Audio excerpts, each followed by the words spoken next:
আনু ভাই সরেন আল্লাহ গান অফ করে একটু।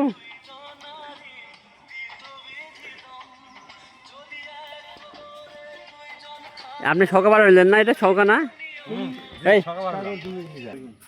ভালো আছেন? আলহামদুলিল্লাহ। বাড়ি কোথায়? আমার বাড়ি আপনার এই যে পশ্চিমপাড়া। পশ্চিমপাড়া। আপনি করেছিলেন এখানে? আমি গেছিলাম যে মুক্তা সরকারের কাছে। ও, তো আপনি কি পারেন, নাম কি এদের?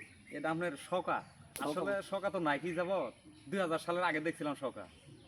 ইদানি নাইকে দেখছিলাম তো আপনার ওই পশ্চিমপাড়া বাই থেকে পশ্চিমপাড়া। ও, দেখছিলেন না? আর আজকে মালদিয়ান দেশে দেখলাম। এই নাম কি শকা বলেন না? আমরা তো ছোটবেলা দেখছিলাম, অনেক জায়গায় পার হয়েছিলাম, হঠাৎ করে দেখি এখানে শকা বলে। এখন ভালোই লাগলো বুঝছেন, ভালো লাগছে। 25 বছর আগের দৃশ্য আজকে পেলাম, খুব ভালো লাগলো। আপনার মালদিয়ানবাসী ধন্যবাদ।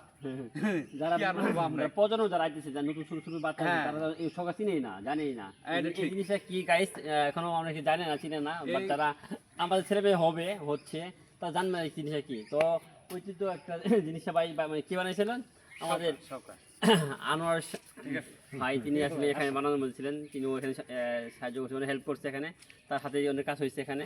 এই গাইস এই সরকাররা দেখতেছেন কত ফিট হবে?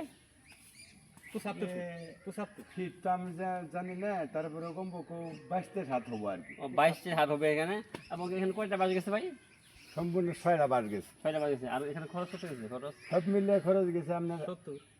কামলা আর কি নিজেরাই শ্রম দিছি, শুধু টাকা খরচ গেছে 500-600 টাকা খরচ গেছে। ও, আপনার কয়জন শ্রম দিয়েছিলেন এখানে? এখানে 6 জন শ্রম দেওয়া হয়েছে। আর বাজ গেছে কয়টা? 6টা। এর কি তুলছিলেন নাকি কালেকশন করছিলেন? কালেকশন করছে, সবাই মিলে দিছি ইনশাআল্লাহ। আপনার এই এলাকার জন্য আর সুবিধা না? এই হাবি মুন্সি 500 টাকা দিছে সকাল বাবু। এই এলাকার সাথে কালেকশন আপনার বিচ্ছিন্ন। আগে তো মানে এখানে মেম্বার চেয়ারম্যান আছে, এরকম কাজ করে নাই এখানে? মেম্বার এটা বলে খালি অনুদানই নাই, এই এলাকার কোনো বলে অনুদান আসেই না। ও, এই জন্য বলছে না? খালি এই করিয়ে পরে বলছে দেশের মধ্যে সরকার যে এত কাজ করলো, এই কাজগুলো কই থইলো? না, কোন সরকার কাজ করে? আমলি সরকার। আমি সরকার যে এত কাজ করলো শুনলাম। আমি তো মানে খালি উন্নত দেখাইছে, কোনো কাজ দেয় মানে প্রমাণ হয়েছে কি এখানে? মানে দেখছে বাজেট দেখাইছে, কিন্তু কাজ প্রমাণ নাই। আমলিক সরকার খালি যা কইছে সব নিজের পেট ভরাইছে। হ্যাঁ, যা কইছে নিজের পেট ভরাইছে। এমপিরা এগার খালি নিজের দেশে পেট কোনো ভরাইছে। আর তাছাড়া এই যে রাস্তাঘাট এলে হাবি যাবে এলে কই কিচ্ছু করে পানে আসবার দিয়ে দেন। আপনার এই রাস্তাটা কি বাজেট ছিল ভাইয়া?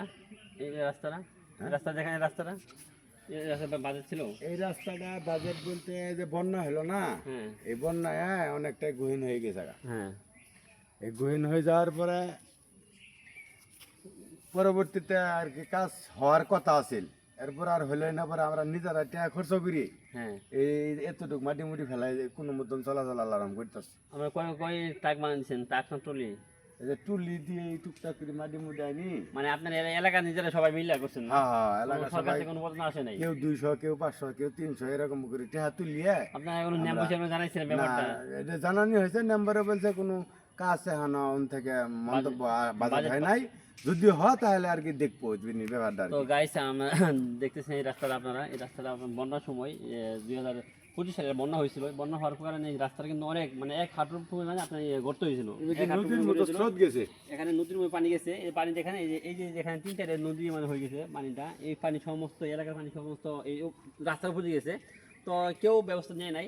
তো তারপরে এই এলাকার বাসী মানে উদ্যোগ নিয়ে তারা নিজেরা টাকা খরচ করে এখানে আপনি বালু ফেলেছে। কয় ট্রাক বললেন না কয় টলি? আমরা সব মিলে পরে 5-6 টুলি বালু ফেলায় কোনো মতন রাস্তা হাঁটার মতো ব্যবস্থা করছেন না?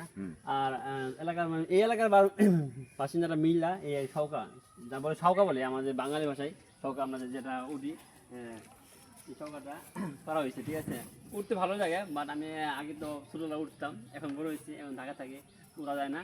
তো গাইজ সবাই ভালো থাকবেন, পাশে থাকবেন ইনশাল্লাহ। খুদা হাফেজ।